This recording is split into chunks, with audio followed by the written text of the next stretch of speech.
আল্লাহু লা ইলাহা ইল্লা হুয়াল হাইয়ুল কাইয়্যুম। আল্লাহ তো তিনি যিনি চিরস্থায়ী ক্ষমতার অধিকারী। কোন সুবহানাল্লাহ।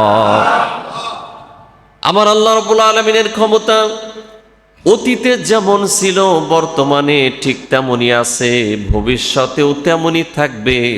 তার ক্ষমতার এক বিন্দু পরিমাণ কখনো কমে নাই, বর্তমানে কম নাই, ভবিষ্যতেও কমবে না। যেমন ছিলেন ঠিক তেমনই আছে। কোন সুবহানাল্লাহ। তাহলে স্থায়ী ক্ষমতা একজনের, তিনি কে? কিন্তু আফসোস আর পরিতাপ হলো এখানে, গোটা দুনিয়ায় যারা জালেম, যারা জুলুমের রাজত্ব গোটা দুনিয়ায় কায়েম করতে চায়, তারা এই কথা ভুলেই যায়। 2 দিনের ক্ষমতা পেয়ে তারা মনে করে এখান থেকে আর ফিরে যাওয়া লাগবে না, আমার ক্ষমতা স্থায়ী, আর কেউ আমাকে নামাইতে পারবে না। ঠিক কিনা? কিন্তু এই তথ্যটা ভুল না ঠিক? তাদের এই চিন্তা চেতনা, এটা কি ঠিক না ভুল? কত পার্সেন্ট ভুল? 100% ভুল। ঠিক কিনা বলেন?